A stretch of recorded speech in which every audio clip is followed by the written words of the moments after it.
The storm hit around 12 o'clock. We got water on the first floor by 12:15. Once the storm moved through, there was a loss of communication. There was no communication at all.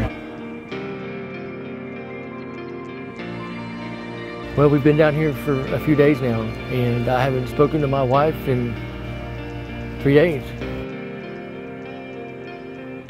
Around 7 or 8 that night, I stepped out on the balcony, and out of nowhere, AT&T service was up. And I was able to make contact with my brother and let him know that we were safe and we were okay.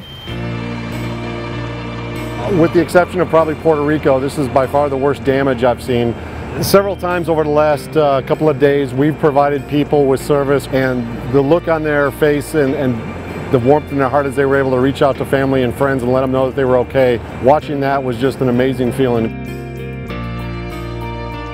I had to borrow somebody's phone. Guess what? It was AT&T, and I was able to communicate with my wife. It's been great to see how certain companies are able to come in and get things going and taking care of things that need to be taken care of so that people can communicate.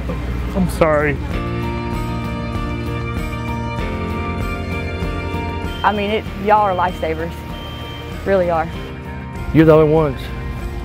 That's it. You're the only ones that are here. And that's awesome. Would you like to make a call? I would. Hopefully she answers. This comes my wife. Hello, this is Ginger. Hey, baby. It's I'm calling from an AT&T phone.